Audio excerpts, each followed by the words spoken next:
Hello and welcome to the Asshole Book Club. I'm LJ and yeah. That's my channel. Today I'm going to... This is a little close. Sorry.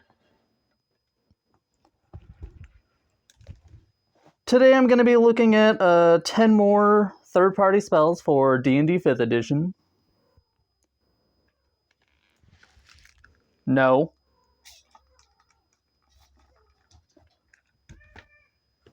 I have to chase that cat out of my room because, like, literally 5 minutes ago, she took down this entire setup. Okay, sorry about that. I forgot where I was. The PDF I'm reading today is Spells Pack 1 by Edward R. Curtis. And if you didn't check out the last video, I suggest you do so, just so you're caught up. The last spell we did there was Channel Life, so we're moving right down the list. And I'm going to try to do, 10 more. I think 10 per episode is going to be good. Might be squinting a lot because I've chosen not to wear my glasses today, just so, the glare is less. Don't. Yes, just hop on the bed and lay there. You don't need to be over here. Okay. First spell. Sorry about all that. It's called... Jesus, that cat. It's called Continental Flip. It's a 6th level evocation. The casting time is 1 action. The range is 60 feet. The components are verbal, somatic, and material. The material component required is a 1-foot sphere of stone carved out of granite, marble, sandstone, or slate. The duration is instantaneous. Choose a point within range you can see and lift the earth from the ground. You cannot target this space if there is no stone, dirt, or natural earth in the area. Leave him alone. God.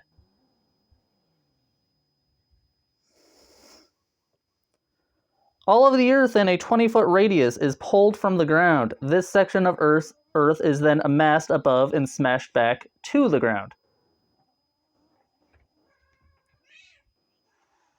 Yeah, he doesn't like that. Criminy. Other people's animals, I swear. Smash back to the ground. See, I'm only trying to do just one little thing, and... When the earth is pulled from the ground, each creature within the area must make a dexterity saving throw or fall prone. When the earth is amassed above and smashed down, each creature within the area must make a dexterity saving throw or take 6d12 bludgeoning damage. Sorry if you can hear meowing and growling. Someone else's cat is harassing my cat. Or take 6d12 bludgeoning damage. On a success, a creature takes half damage. Creatures that are prone have disadvantage on the second saving throw. Okay, so that seems like a pretty classic, earth user spell. You just pick up a bunch of freaking stone, smash it back down on them. Last time around, I kind of rushed through these because I was in a bad mood because of, animal difficulties and whatnot. Which I sort of am again because I already tried recording this once and that cat over there took down this entire freaking thing. But anyway, I need to improve my entire setup, but it's hard to do. I live in a 15-foot room. I don't really have much to do. Anyway, sorry. Next spell is Crushing Gravity. It is a 6th level transmutation. The casting time is 1 action. The range is 100 feet, and it requires verbal, somatic, and material components. The material component required is a lodestone and a lead weight weighing at least 5 pounds. And the duration is concentration up to 1 minute. This spell increases gravity in a 40-foot radius centered on a point within range. All creatures and objects in that area undergo extreme pressure. A creature can make a strength saving throw at the start of each of its turns while in the area of effect. On the first failed saving throw, the creature takes 5d6 force damage, and their speed is halved while in the area until the spell ends. On a successful save on the first saving throw, they take half damage automatically succeed any further saving throws from this spell, and no other effects. On the second failed saving throw, the creature takes 46 force damage, and their speed is reduced to 5 feet while in the area until the spell ends. On a successful save, on the second saving throw, they take half damage, automatically succeed any further saving throws, and suffer no other effects. On the third failed saving throw, the creature takes 3d6 force damage, they become prone, and their speed becomes 0 while in the area. So they can't stand up. That's pretty messed up. And this lasts until the spell ends. On a successful save, for their third saving throw, they take half the damage and suffer none of the other effects. If a creature starts its turn in the area while having failed the third saving throw, the creature can, at the start of its turn, make a strength saving throw. On a failed saving throw, the creature takes 2d6 force damage and their speed remains at 0. On a successful saving throw, the creature's speed becomes 5 until the end of their turn, and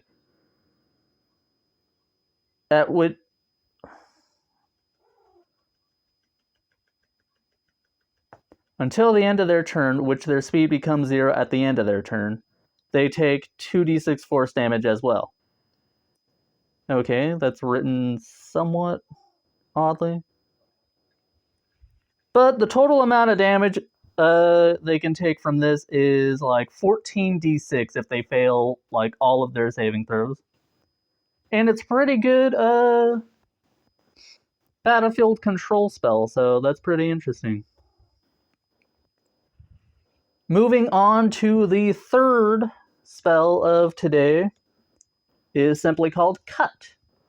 It is an evocation cantrip with a casting time of 1 bonus action and a range of 30 feet. The components are verbal and somatic, and the duration is instantaneous. A partially invisible, glass-like blade shoots out towards the creature within range. Make a ranged spell attack against the target. On a hit, the target takes 1d4 of your choice of slashing or piercing damage. Spell's damage increases by 1d4 when you reach 5th level, 11th level, and 17th level. The damage will be 2d4, 3d4, or 4d4, respectively. And yeah, I mean, it doesn't seem like a lot of damage, but for a bonus action, like, that's decent, because, you know, you can do a lot of things with it. And, what was I going to say? It kind of reminds me of that one scene in the first Sherlock Holmes that has, what is it? Robert Downey Jr., when, like, his partner is going towards Moriarty? And, like, no, that wasn't Moriarty. He's going towards someone, and he's, like, holding his palms out like this. And he's holding, like, a piece of glass in his hands that, like, tries to stab the guy, and Holmes just freaking crushes it. That's what that reminds me of, except you can shoot it at people. Okay, the fourth spell is another necromancy spell, which I enjoy. It's a first level necromancy with a casting time of 1 action, a range of 20 feet. The components are verbal and somatic, and the duration is instantaneous. Oh, I forgot to say the name of the spell. It's called Drain. You utter a dark and cold spell and pull life force from your target that you can see within range. The creature must make a Constitution saving throw. On a failure, the creature takes 2d8 necrotic damage, and the creature's maximum hit points are reduced by half the damage dealt. The creature's hit points return to normal when it finishes a short or long rest. That's pretty hefty, I think. Like, not only are you dealing 2d8 necrotic damage at a first level spell, which is decent, you have the potential to just reduce their ability to heal that by like a maximum of 8. When you cast this spell using a second level or higher, the damage is increased by 1d8 for each spell slot above first. So not bad. The 5th spell? 1, 2, 3, 4, 5. Yep. Oh, that's weird. This spell is not on my little side chart thing. Interesting. The 5th spell of today is called Echolocate. It is a first level divination spell with a casting time of 1 action, a range of self, the components are somatic, and the duration is 10 minutes, no concentration. Pretty simple. You gain blind sight out to 60 feet. You can't use your blind sight while deafened because you're echolocating. You can dismiss this effect as a bonus action. For a first level spell that lets you automatically see invisible creatures, or detect invisible creatures, that's pretty nice, I have to say.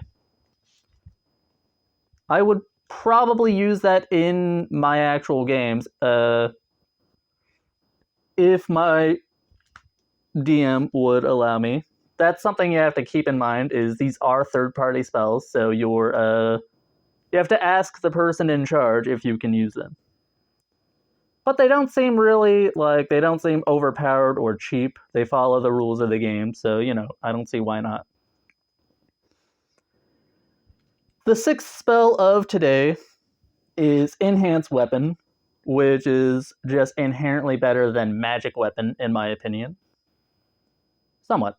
We'll see. It is a first level transmutation with a casting time of 1 action, a range of touch. The components are verbal and somatic, and the duration is concentration of 1 minute. 1 minute requiring concentration. Touch a non-magical weapon, it becomes magical with a +1 to attack and damage rolls. It deals an additional 1d4 force damage until the spell ends. That's pretty good. When you use a spell slot of 3rd or 4th level, the bonus becomes +2 and deals an additional 1d8 force damage. When you use a spell slot of 5th level or higher, the bonus becomes +3, and it deals an additional 1d12 force damage. So it scales pretty nicely. I mean, I feel like once you have 5th level spells, most of your party is going to have magical weapons anyway. But depending on the magical weapon, this might be better.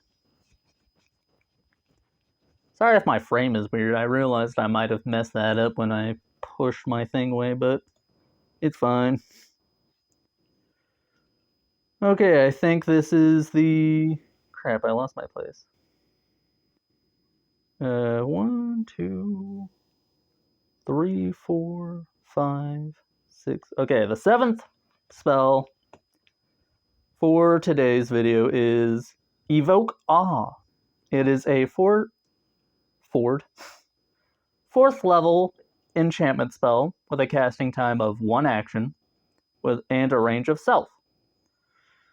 The components are verbal and material, requiring a blessed quartz costing at least 1 gold piece. That's interesting.